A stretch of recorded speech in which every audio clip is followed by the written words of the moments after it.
ہم اس ملک میں رہتے ہوئے اپنے بچوں کو کیسے ریز کریں تاکہ ان کو ریڈیکلائزیشن سے بچایا جا سکے.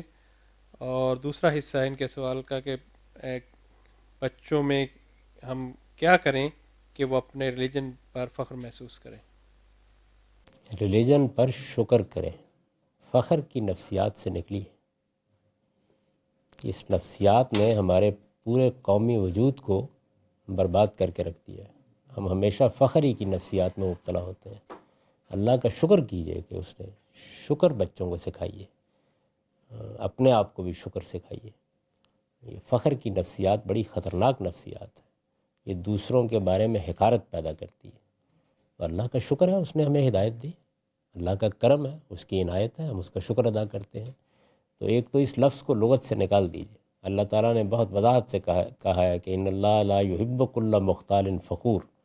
فخر کرنے والے اور شیخیاں بگاڑنے والوں کو اللہ پسند نہیں کرتا. ہمیں جو تعلیم دی گئی ہے وہ صبر اور شکر کی تعلیم ہے. یعنی کوئی مصیبت آ گئی ہے، تکلیف آ گئی ہے تو ہم صبر کریں، اور اگر کوئی نعمت ملی ہے، دین کی نعمت ملی ہے، ہدایت کی نعمت ملی ہے، یا کوئی اور دنیوی نعمت ملی ہے، مال ملا ہے، دولت ملی ہے، عزت ملی ہے، تو اس پر اللہ کا شکر ادا کریں، نہ کہ اس پر فخر کی نفسیات میں مبتلا ہو جائیں. تو یہ لفظ تو اپنے لغت سے ویسے ہی نکال دیجئے کہ ہم اپنے دین پر فخر کرنا سیکھیں. ہم اپنے دین پر شکر کرنا سیکھیں کہ اللہ تعالیٰ نے ہمارے لیے راستہ کھولا، ہمیں ہدایت دی، ہمارے لیے وہ راستہ کھولا جس پر چل کر ہم اللہ کی بہترین نعمتیں دنیا میں بھی اور آخرت میں بھی پا سکتے ہیں. تو سب سے پہلی چیز تو یہ. دوسری چیز یہ ہے کہ آپ اپنے بچوں کو جو بنانا چاہتے ہیں گھر میں وہ بن کر رہیے. یہ نہیں ہو سکتا کہ آپ کی زندگی تو کچھ اور اخلاقی اصولوں پر گزر رہی ہو اور بچے کسی اور چیز کو اختیار کر لیں. بچے سب سے پہلے اپنے والدین کو، اپنے گھر والوں کو دیکھتے ہیں.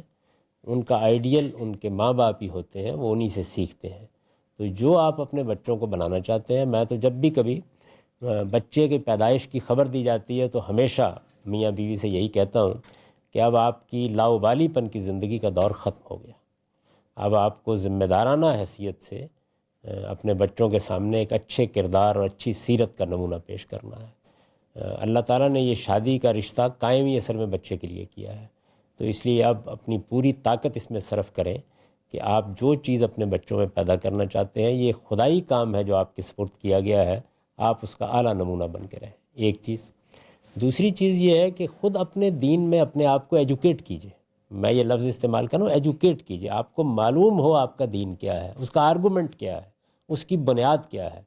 جتنا زیادہ آپ کا علم بہتر ہوگا اتنے بہتر طریقے سے آپ بچے کو بھی دین بتا سکیں گے، اس کے سوالوں کا جواب دے سکیں گے. کوشش کیجئے کہ آپ کے بچے جہاں کہیں بھی ہیں وہ قرآن مجید کو سمجھ کر پڑھ لیں. بہت اچھی بات ہے کہ وہ عربی زبان سیکھ لیں، لیکن اگر نہ بھی سیکھ سکیں تو کم سے کم قرآن مجید کو سمجھ کر پڑھ لیں. اور جو اسلام کی لینگویجز ہیں، دیکھیے ہر علم کی لینگویجز ہوتی ہیں، مذہب کی کوئی زبان نہیں ہے، لیکن اسلام جب ایک علم بنا ہے رسول اللہ صلی اللہ علیہ وسلم کے بعد تو اس کی کچھ لینگویجز، جیسے آپ کہتے ہیں کہ انگریزی سائنس کی لینگویج ہے. آج کے زمانے میں اگر آپ سائنس کو جاننا چاہتے ہیں تو آپ کو انگریزی پڑھنی چاہیے. تو اسی طریقے سے اسلام کی بھی کچھ لینگویجز ہیں، وہ 3 ہیں: عربی، فارسی، اردو. ان میں سے کوئی ایک زبان بہت اچھی اپنے بچے کو ضرور سکھائیے. تو میرے نزدیک اگر آپ نے یہ کام کر دیے بس کافی ہے. اس کے بعد ہدایت دینا، راستے پر رکھنا وہ اللہ کا کام ہے. وہ چاہے گا تو دے دے گا، نہیں ہے تو بس دعا کرتے رہیے.